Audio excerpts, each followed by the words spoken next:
Hi, good evening. You are viewing Wisdom Keys for focusing on your passion. LaunchPad Consultancy, in collaboration with VisionWorks Solutions, bring to you Book Club Conversations, Series 3.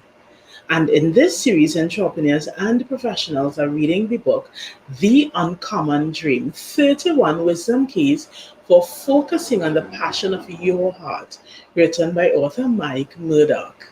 I am your host, Alina Lewis, and today's discussion is centered around chapter 30, entitled The Uncommon Dream Will Require Submission to Someone.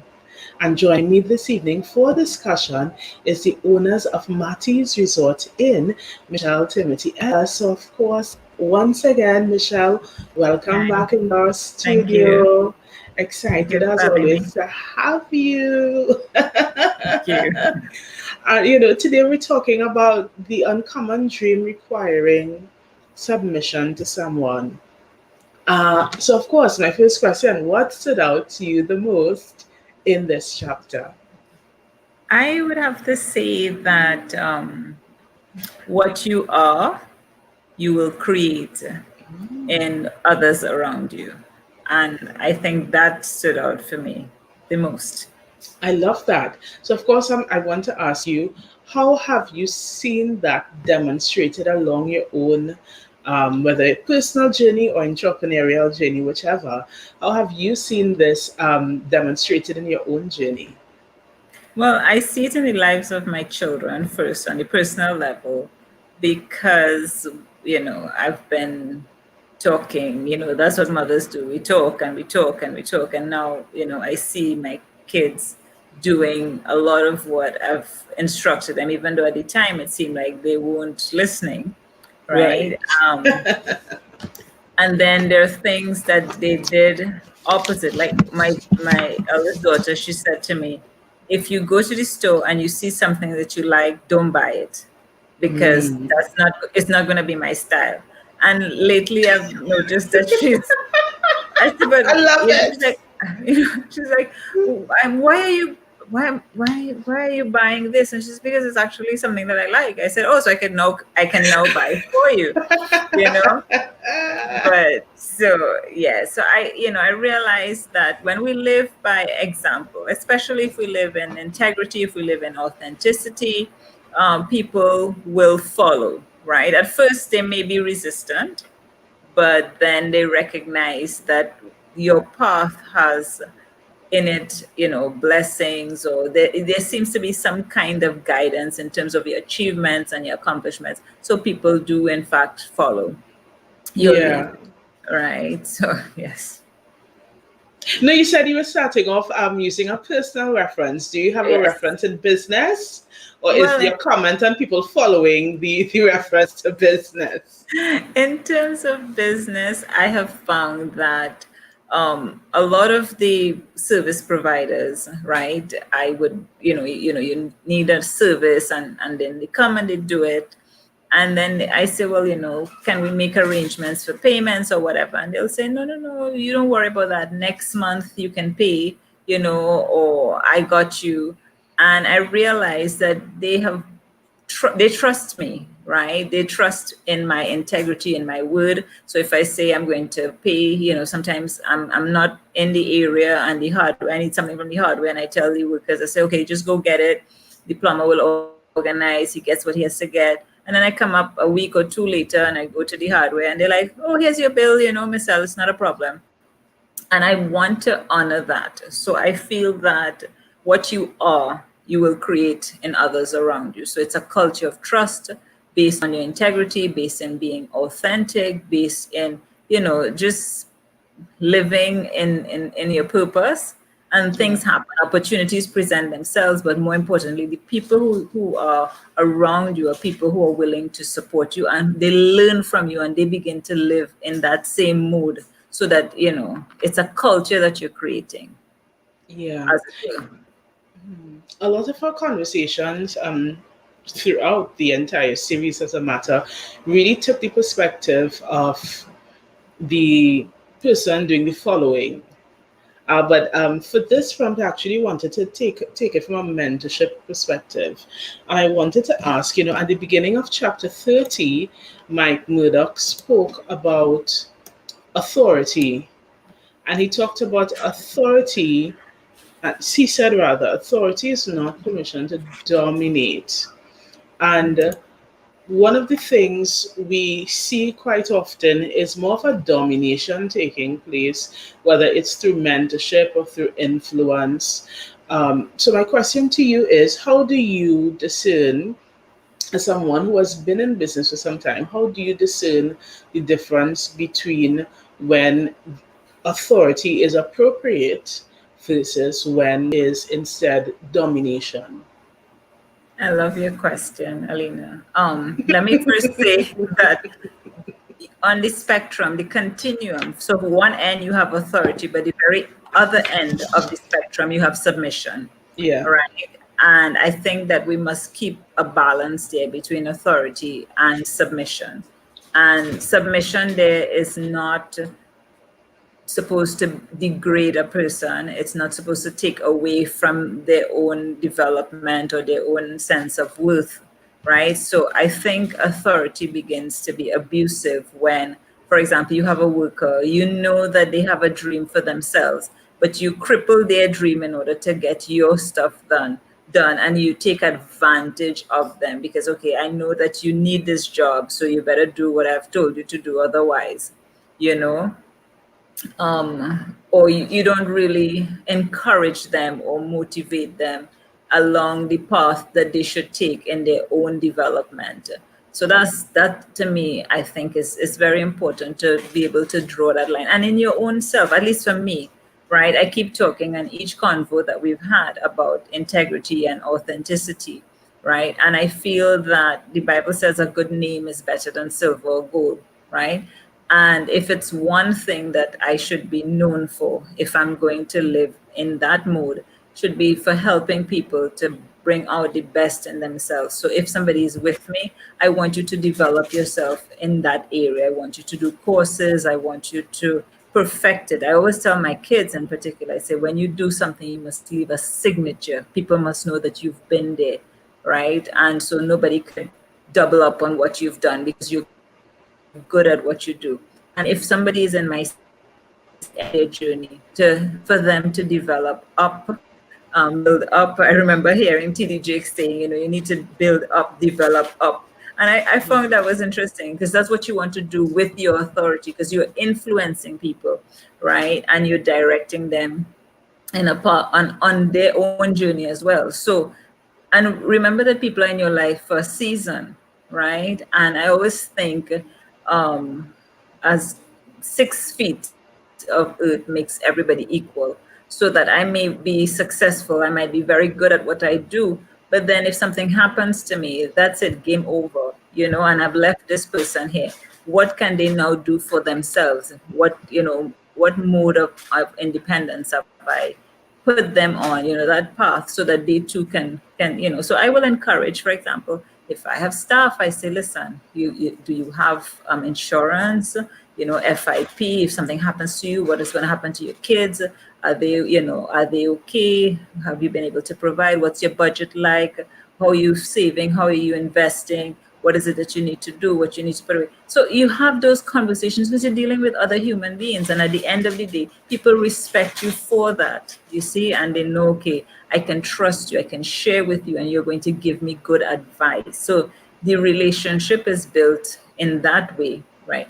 In your own mind, you can discern if that person is coming from a good place, and either God will keep them there or he will remove them from your life, right? But I try to approach each individual that comes into my path professionally and personally from that standpoint, where we're both growing, where I'm helping you, and somewhere along the line, as you're sharing with me, I'm building you up, So Yeah. Yeah, definitely. One of the other things I wanted to ask as well, Michelle, is from the perspective of the mentee, the recipient, when you look at your current station along your journey, how does the role of submission function in your life at this stage? It's quite a blessing, I would say, to be able to submit and to sit at the feet of my mentors. I think last show I mentioned that I do have mentors for different areas of my life.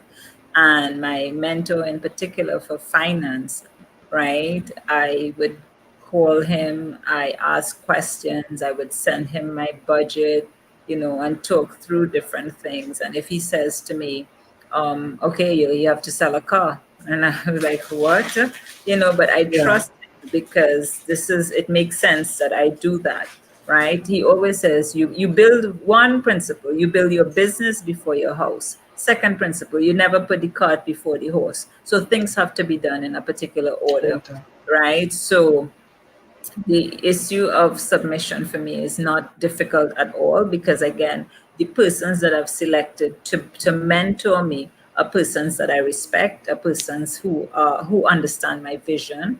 They are also persons who have proven themselves in their particular field, right? And we didn't just connect by chance. They have been put into my life, and I understand that for a reason, for a season, right?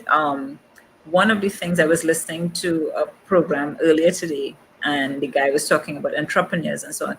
And he said one thing that people must remember, they must read when we think of mentors, we think, oh, you have to have a physical person. But you can buy a book. A book for Yeah. $20 is really a person's entire experience that they're sharing with you. So people need to avail themselves. And that information, like Harv Eker, is also one of my my mentors. I've never actually met him because when I went to the workshop in the United States, he wasn't there. There was a representative, and I was a little disappointed. But the information that I gleaned was Yeah. so awesome, and I have submitted myself to that Yeah. information, and it has improved the quality of my life. You understand, in terms Yes. of making choices, financial choices. That is in Okay. one area. In terms of relationships, I also have other mentors. And then I belong to a number of groups. I talk to women, on a regular basis, and we discuss. And if they're older than I am and they've lived and been married for a number of years, I take, I pay respect to that because to make it to me past 5, 6, 7 years is just a miracle in the world in which we live right now. Oh, So yeah. so when somebody's been married for 40 years, there must be some Yep. secret, you understand? They So figured something out. exactly. So that discernment must also come in the whole process of submitting to your mentor as a mentee. Yeah. Yeah, I really enjoy that point you just made as well about understanding that sometimes an experience of mentorship can come through something as simple as reading, Exactly. because I know there are many people who, maybe because of their upbringing, their environment, they don't feel as though they have those kinds of influences in and around them. So there is that tendency to withdraw and go into pity mode because, oh my gosh, I don't have anybody, I don't know. But reading a book, as you said, can make such a huge difference and is accessible. It is most accessible, and that's the thing. There are so many resources, and gone are the days when we have to depend on whether the local bookstore in San Fernando or Port of Spain might or might not carry the book, and then, oh my gosh, what is the price? Really gone are those days. And when we look at just the online world, there are so many resources available. Because I remember what I would consider as one of the bigger transformations and mind shifts I've experienced has to do with the way that I speak and what I see. And that didn't come from a conversation with anybody. It didn't come necessarily from sitting under someone and having them physically, in real time, teach me. It came because I read a book that I read, Commanding Your Morning by Cindy Trim. And Right. after I read Commanding Your Morning, my language about how I speak about my life, what I do, the things I'm around, it completely transformed, and there was never a reverting back to the old way of speaking. Not that I thought the way that not that I was a defeatist before I read the book, but I told you it opened up my understanding to something completely different from anything I ever heard or read before that.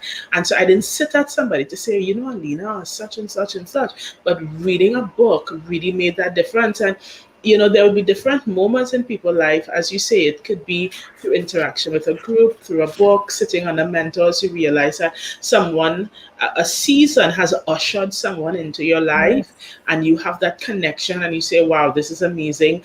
And you discern the purpose for the relationship, and you maximize it. All of that stands as just motivation to want to be submitted to an understanding or teaching process, because in turn it will indeed bring transformation.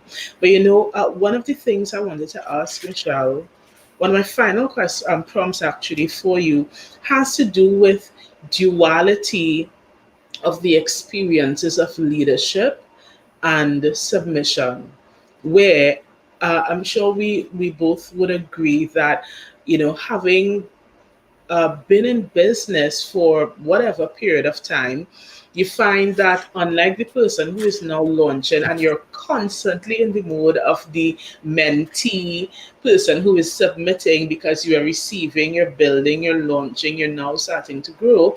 After some time has passed, you find yourself more in a leadership capacity, more in a mentor capacity.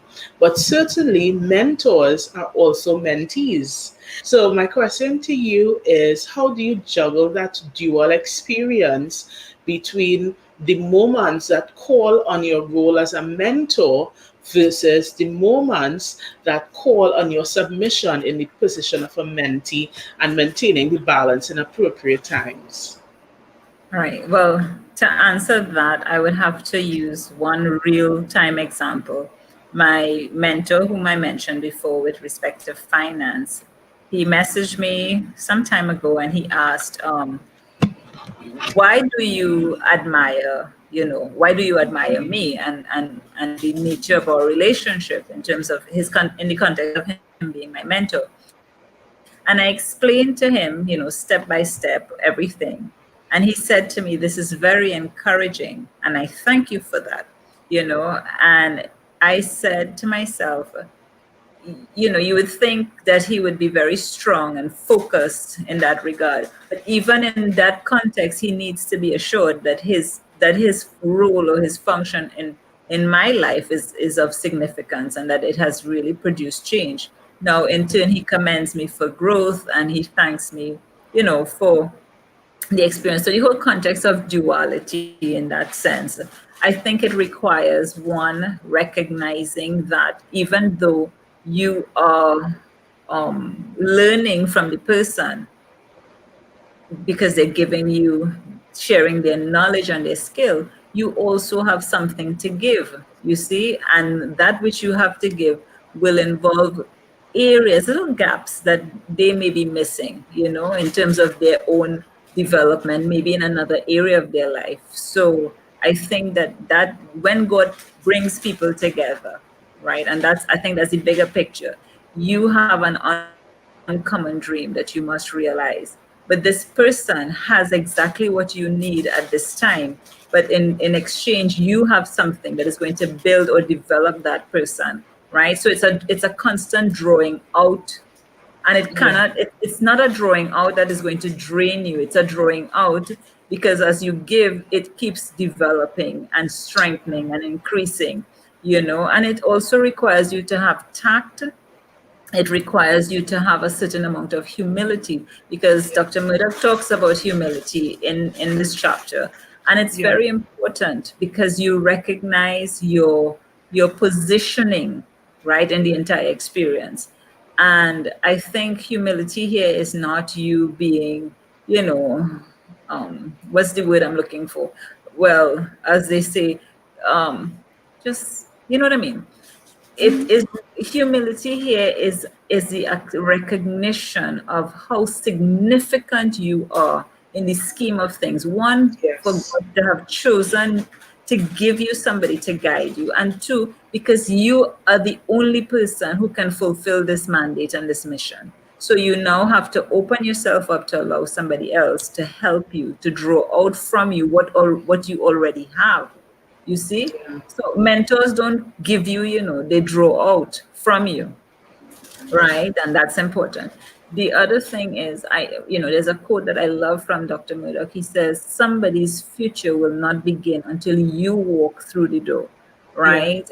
And so when you recognize that, it's humbling in that sense, because you know the weight of your responsibility, right? And you also get an opportunity to be accountable to someone, and that's someone mainly yourself, and of course God, and your mentor too. As they see your progress, they themselves become strengthened, and they say, well, listen, I was able to accomplish this with this person, let me try it again. And it may be the beginning of a very important ministry for them, counseling and guiding other people, right?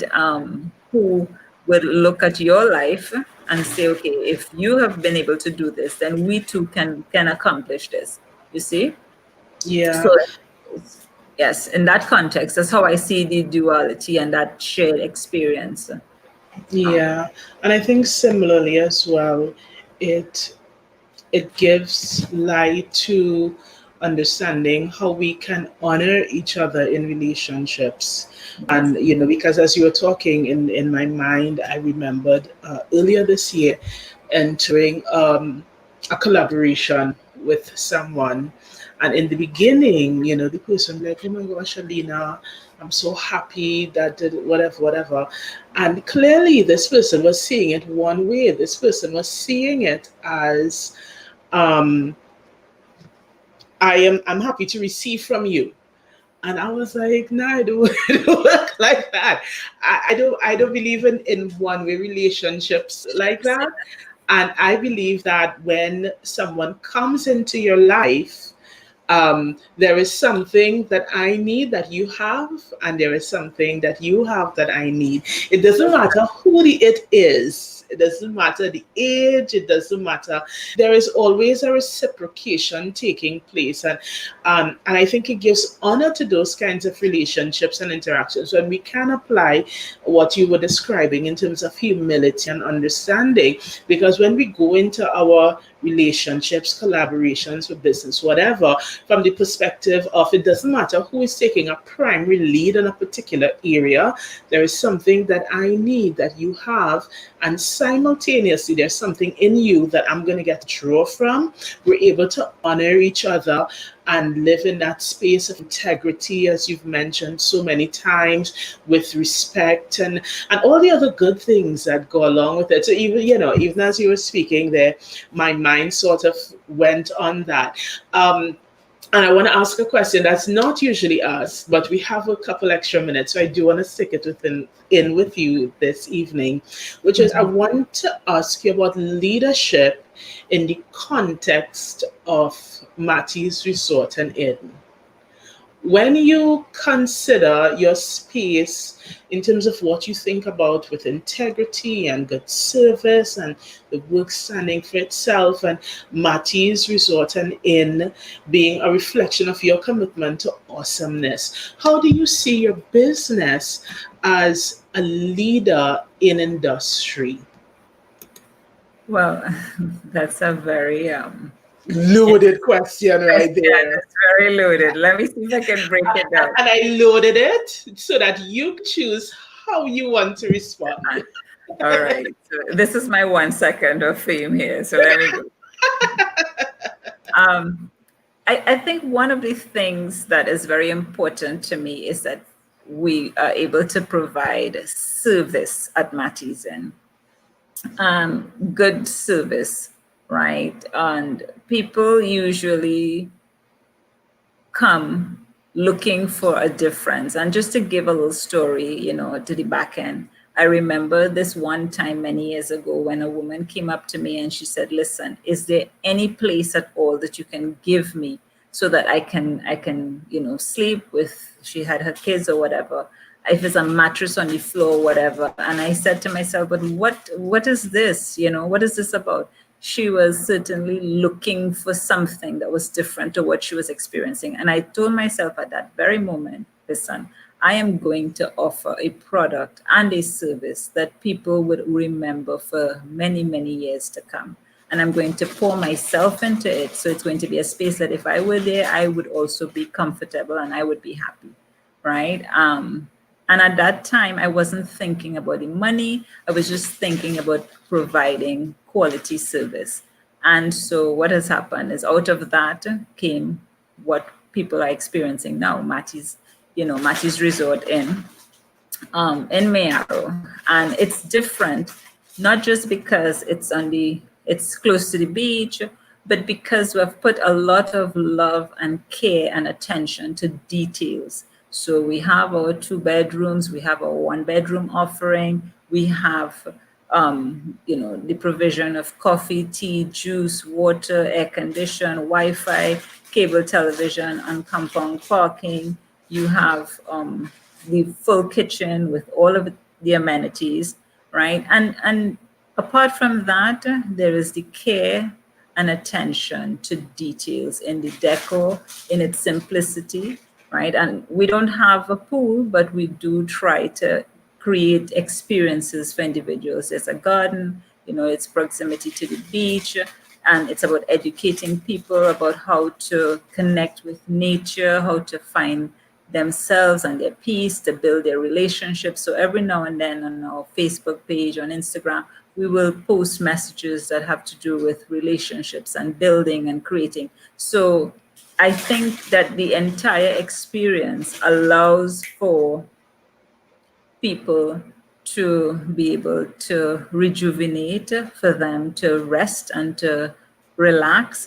And all of the guests, I am so thankful to God, can testify to that. We have a guest book that is signed.